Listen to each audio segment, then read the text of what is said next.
Yo, Jay here. Welcome to the Fit 2 series. On this episode, we'll be speaking with a mother, a daughter, a sister, a fitness enthusiast, a living donor, the president of the Bahamas Kidney Association. She is going to be telling us what it means to be fit to give. Please welcome Tamika Roberts.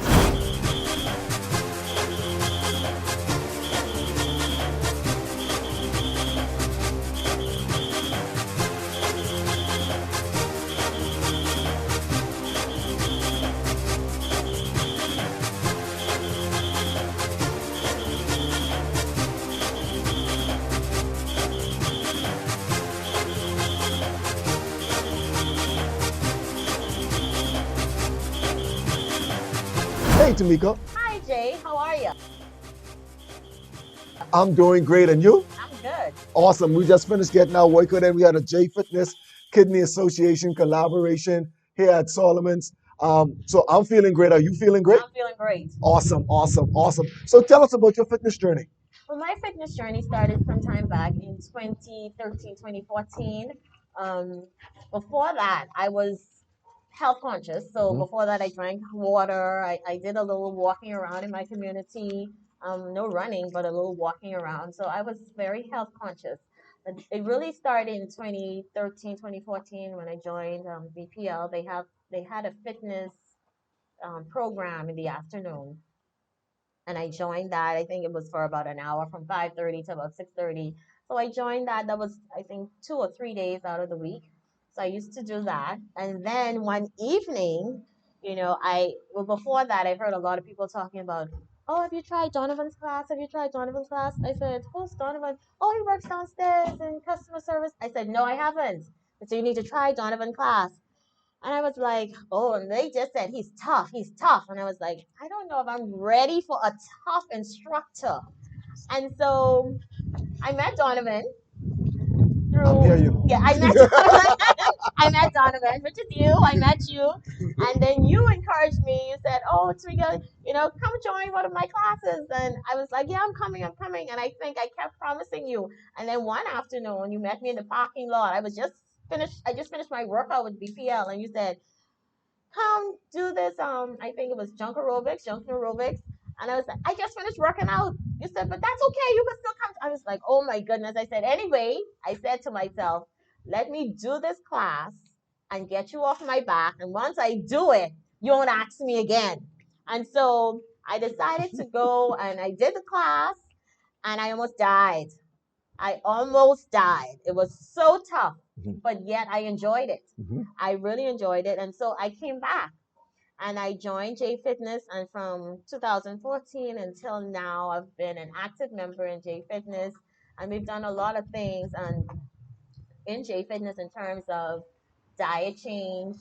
I know we did the Whole 30 and then some other things. So my whole diet and lifestyle fitness has changed through you and J Fitness pushing me. I've lost a lot of weight. I think back then, I think I lost about probably between 10 to 15 pounds, maybe more. I'm not sure, but I know I lost some weight. And so I've been continuing my journey from then until now. Okay, awesome, awesome. Here's my challenge. I almost died. Donovan is tough, but your nickname is the machine. Yes. Where did that come from? How can someone who nickname is the machine be afraid of an exercise program? Well, that's the thing. I got that in J Fitness. Mhm. I didn't know, in all honesty, I didn't know I had it in me. Mhm. Even when I was doing. You're welcome. Thank you, thank you, thank you. I didn't know I had it in me. Even when I was doing my fitness exercises at BPL, I remember doing the push-ups, and I was doing like the female push-ups, on your knee, and you do the push-ups. And then when I came to J Fitness, you were like, no, get off the knees. And I was like, man, I don't know if I can do that. I don't even want to say the word. I don't even want to say the C word right now. I said, I don't know if I can do that. You said, get off those knees. And then I started to do push-ups, and now I can do push-ups, off of the knees. So I think it's a part of you driving and making me better. And then two, my determination to just want to be fit and want to be better. All right. Well, thank you. Thank you. But we're not here about me today. We're here about you and your association. And that's why I'm rocking my green. I see Yes. you have more green than I am. Yes, But fully I'm green. yes, yes. And so we're rocking it to talk about bringing awareness to kidney disease and that. So can you tell us what is going on? What you guys are planning? What is going on with the association? Will Jay, And how did you get involved in the association? okay. The Kidney Association came about through the Kidney Foundation. What happened was when I donated to my brother, that was in 2018, I donated my kidney to my brother. He was diagnosed with renal failure in 2017. And we went through a whole process in terms of finding him a donor. When he was diagnosed, actually, my brother was in his late 30s. Mhm. And it was a blow to my family. We immediately tried to get him the help that he needed in terms of seeking a second opinion. And finally, they determined that he did have kidney disease. He was in renal failure. Mhm. So he had to go on dialysis. So we were given the options of treatments for him, dialysis, a transplant, and of course, to give a person a better quality of living, the transplantation is the better choice because they don't have to go to dialysis 3 times out of the week for 3, 4 hours out of the day. And so we took that route. And so at the time, we had family members that tested my mother, my father, other family members. But at the end of the day, I was the one that was in the best shape to give him the kidney. I passed all the requirements. Of course, it's a rigorous test for a donor. And so I passed the test to give him the kidney. We went through the process. And when we came back, we realized that there was something missing in the Bahamas because for us, we felt our way through the process, how to get this done, what can be done. Of course, there were doctors here that guided. We had his doctors, Dr. DeVoe, but then the support was missing. And so we tried to find if there was a kidney foundation. We searched, we finally found Dr. Ada Thompson. She was the one that headed the Kidney Foundation at the time. We reached out to her, and she told us that she was getting older and she wanted younger people to come and take on the foundation because she's getting older now and moving off of the scene. And so, in speaking with her, we joined up and we created the Kidney Association. Now, the Kidney Association came about because there's a new legislation in place for the NPO's Act. And so we came up with the name Bahamas Kidney Association with the support of Dr. Thompson and, of course, the support of Dr. Smith. And so we're here to bring awareness um, to the general public and to just help people that are in need and need assistance. And that's how we came about the Bahamas Kidney Association. Okay. I since we're talking about fit to give, what I like that you spoke about support, and we can circle back to the kind of support many may need when they're going through this process. But tell us how important the support was from, I think you said Dr. Thompson and Dr. Smith.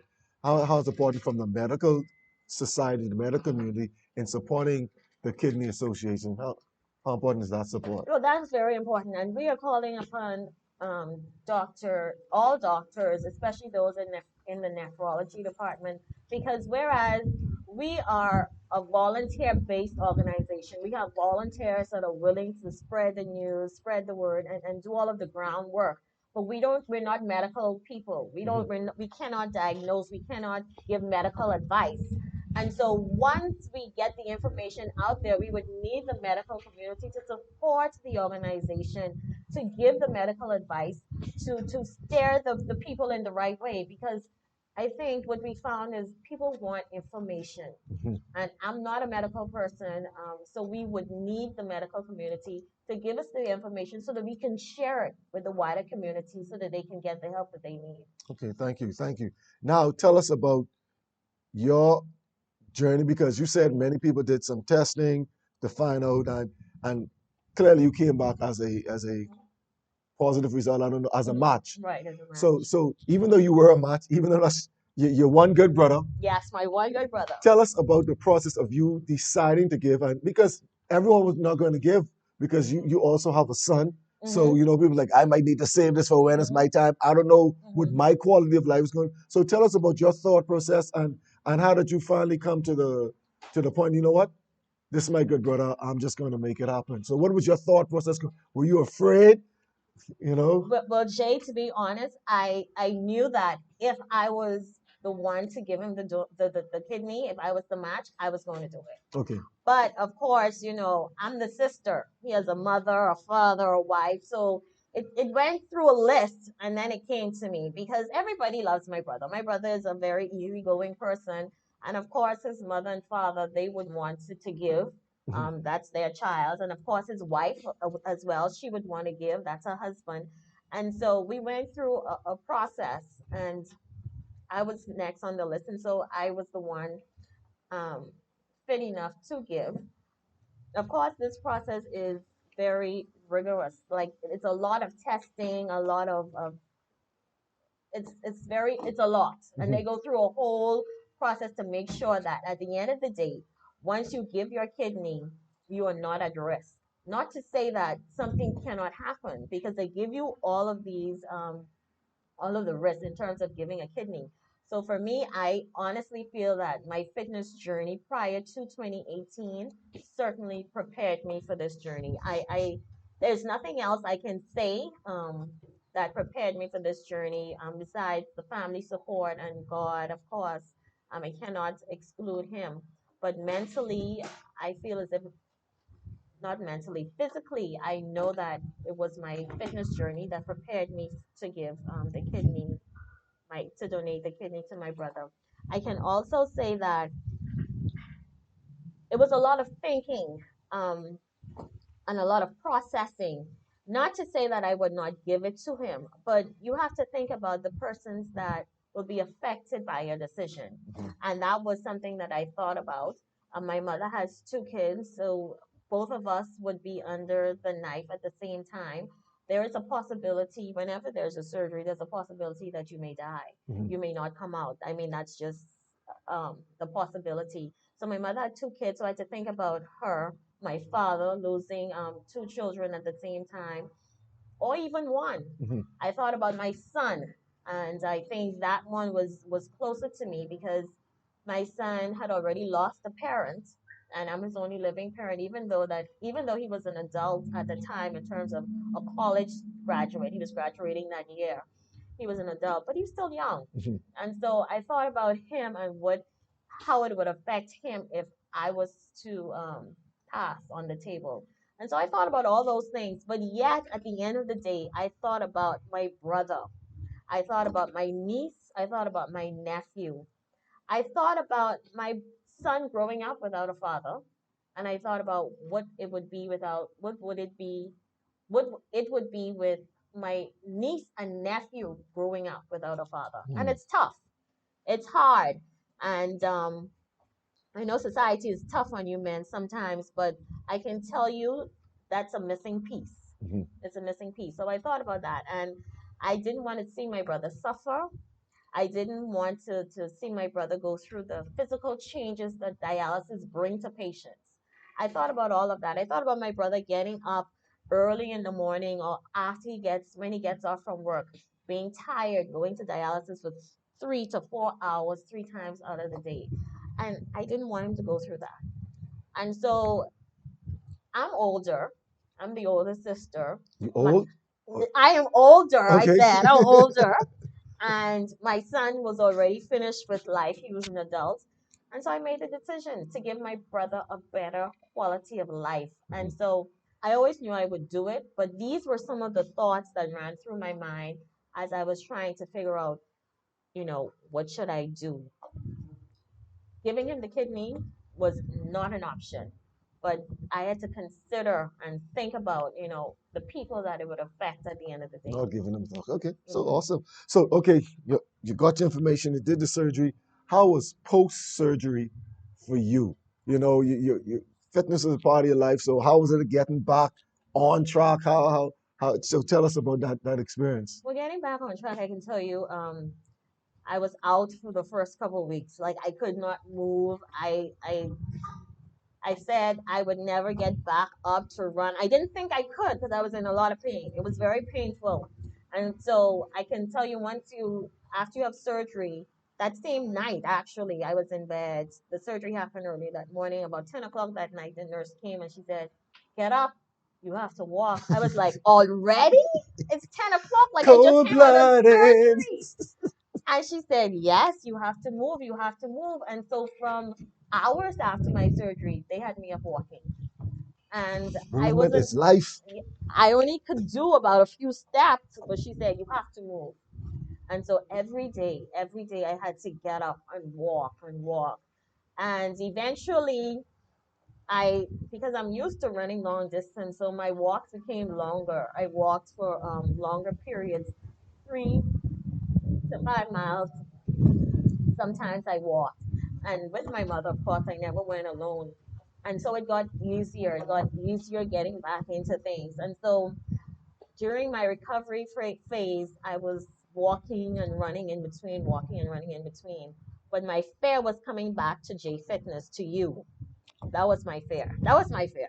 Because I knew that, I mean, I know that you knew I donated a kidney, but I felt that, now you got to be serious. No dollar whining to me. You got to get back into the swing of things. Jay's going to push you. And I didn't know if I was ready. I honestly didn't know if I was ready. And She so, went under a knife, but afraid of me. Carry on. yes, Continue. I was afraid. I was like, Continue. I don't know. This fear of always like, I'm gonna pass out, I'm gonna pass out. And so I had a fear. And so I remember discussing it with you even when I came back and you was like, "When you coming back?" And I was like, "I don't know, I'm not sure." And you was like, "Well, you gotta jump into it, you gotta get it done." And then it was a challenge coming up. And I wanted to be a part of the challenge, of course. And I must say my team members were very supportive. You were supportive as well with me coming back, um, trying to get my feet wet, getting back into the swing of things. So I appreciate that. I can say it was not pain free, but I got it done, and I'm much better now. But did you die? I didn't die. I All did right. not die. We're living in the past. Well, I did not got die. surgery, so we don't have to do it now. Okay, that's finished with. Congratulations. Yes, Let's roll. You yes. know what I mean?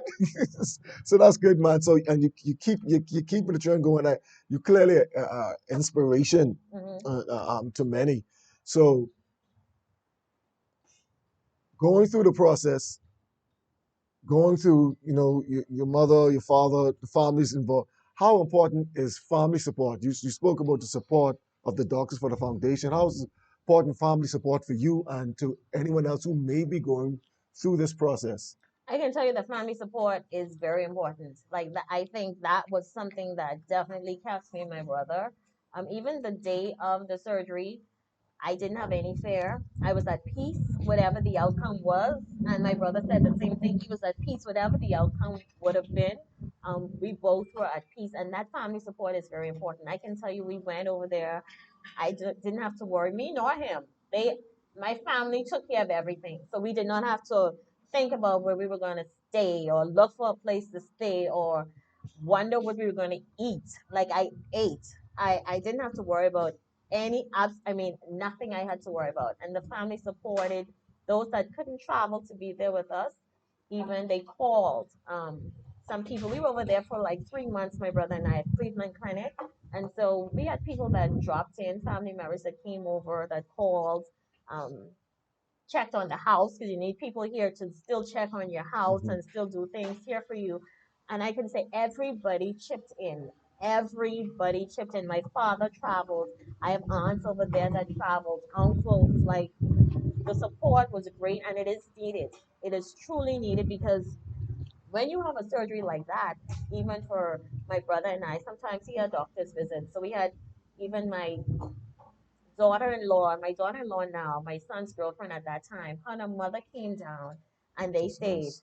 My son, he couldn't because he had just finished college and he just started a job. And so he was not there for the surgery, but his girlfriend and her mom, they came down Mhm. and they stayed with us, driving us around because we couldn't drive. And so that family support and people being there is very important. And I would encourage anybody that has a loved one that is suffering from kidney disease, kidney failure, to be there, to hold their hands because it's not easy. um, somebody going through that, it's like you're staring death in the face. You feel as if your life has come to an end, like it's final. But there is hope, and there are ways that you can better your life. One is through transplantation, and then of course dialysis is another method of just treating yourself with kidney failure. All right. Thanks. Thanks for letting us be a part of this and tell us about the process. Tell us what drives you, because I'm sure you're not the first person who had who gave. I'm Hmm. sure your brother is not the first person who received a kidney from someone. Hmm. Tell us about where does this advocacy come from to say, you know what, even though I went through this process and we came out okay, the surgery was seems like post surgery was successful. Hmm. Where does this come from to be like, you know what, I want people to do better. I want people to know. I want people who may be going through this to have a smooth experience than I have. Where does this come from? Well, Jay, when we came back, we had persons that wanted to interview us immediately. I don't know how our story would have gotten out, but I think someone shared a picture of me, and someone heard about it. Someone from ZNS heard about it. So we had people that wanted to hear our story. And so when we were asked to tell our story, we did. And from it just being in the public, in the media, people reached out. I had people call me on, reach out to me on Facebook. People called, people that knew my story. And then people start sharing their story, and they start sharing what they were going through. And then they wanted to know, how did you do it? How did your brother get to be off of dialysis in less than a year? Mm. What happened? And that right there is something that we, I don't want to say proud, but it's a big thing because you have people that are on dialysis for years and years and years. My brother was on dialysis for less than a year. Okay. And we as a family were able to do that from start to finish, without, well, he had medical insurance, but almost almost seamlessly within a year. Mhm. And so when people heard that, people wanted to know more, and Intrigued. people called, and people text, and people reached out, and I just felt the need of telling people, this is what we do, this is how you can do it. And because people wanted to know, I just shared my story, and I felt that this is something that was needed, and that's why we tried to find out if there was an association, if there was a foundation that we could help. And that was our intention. My intention was to actually help and be a hand in the association, not so much to lead, but it so happened that now I'm at the head, and we're just continuing to bring awareness to the disease. Okay. As you continue to bring awareness, tell people how they can contact you, how they can reach out, how they can volunteer, their time, efforts. You can reach us at, you can find us on Facebook and Instagram. You can also email us at Bahamas Kidney Association at gmail.com. You can always reach out to me personally at 457-0990. And once you reach out, we will tell you ways in which you can help and assist the association.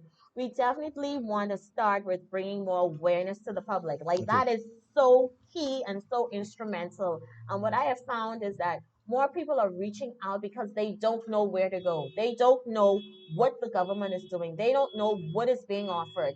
They don't know about NHI. They probably don't know about the National Drug Agency plan, what drugs are available. They don't know which doctors to go to. They don't know how to get in contact with the nephrology at PMH. So simple things people just don't know. They don't know that you should get your glucose and blood pressure checked, and if it is high, you need to go see your primary care physician and possibly be placed on medication, because high blood pressure and diabetes are the number one causes for kidney failure. And so these are things that we can start with. We can start educating the public, exercise, join a fitness group, walk, just walk 30 minutes out of the day, drink water. And so this is what we are all about, bringing awareness from first, and to make sure that people can prevent kidney disease before we even get to dialysis and transplantation. All right, awesome. Before we wrap up, I spoke to your brother before this interview. He said one thing about Tom. He calls you Tom. He said she liked to eat. She I likes to do. eat. She I do likes to like eat. to eat. So, what is one food that you had to remove from your diet because of your surgery? Well, Jay, what I did, well, before I even, like I said, I made changes before I did the transplant. But when I realized that I would be transplanting to donating to my brother, I stopped eating red meat. Mhm. And I held back on eating red meat because red meat is high in protein and it takes the body a lot of work to break that down. So red meat was something that I removed from my diet. After donating to my brother, I also realized that my potassium was high. And so foods that I like Mhm. are very high in potassium. This is even before I did the transplant. I like potatoes, sweet potatoes. I like plantain. I like squash and pumpkin. I like things that are high mangoes, peaches. I like things that are high in potassium. And so for me, I had to cut back. I had to cut back No on. mangoes? I Woo! eat them now and again, but I have to be mindful. So if Woo! I eat mango, like I have to cut out the banana because I prefer a mango than a banana. Okay, okay. And so I had Concord to mango don't right, grow on the same tree. right. So I had to like switch out Mhm, things that I prefer mango than a peach. mhm, So I wouldn't eat the peach. I'll eat the mango. And so things like that, I just have to be mindful. So I'm in the food store now reading a lot. So I read how much sodium is in a item or how much potassium is in an mhm. item. So those things I am more aware of and conscious of. So I go in the food store and so things like that I had to change in my diet and just so that I could have a healthier kidney. I only have one, so I have to take care of that. And it's not that people who donate can't live healthy lives. You may have to make some adjustments. But of course, just to see that loved one living a better quality of life, like I think that me giving up a mango or giving up plantain or giving up sweet potato is like minute. It's Okay, just so it doesn't matter for me. okay, awesome. Is there anything else you'd like to leave with our audience before we go? I would just like to encourage the audience, encourage everyone to live a healthier life, to get your exercise in, even if it's 30 minutes a day. Get your exercise in, drink water, make sure that you have your checks, get your blood pressure checked, get your sugar checked to make sure that you are in good health. If these things are high, no matter how old you are, my brother was in his 30s, no matter how old you are, go and see a doctor. If you have a pain, don't discount it as gas. Please don't discount it as gas. Go and get it checked and make sure that you are in good health and take action for your own bodies. Yeah, well, the Bahamian thing, everything is gas. Yeah, drink some tea. Everything is Drink gas. some tea. Everything is gas. Put some tussin on it. Right? Right. Well, I thank you. This was an awesome interview. I thank you for sharing the story, for letting us know things that we can do to help volunteer to be a part of the association as well. And I thank you guys for tuning in into another exciting episode of the Fit To series. Tune in next week when we're going to have more dynamic conversation. Jay out.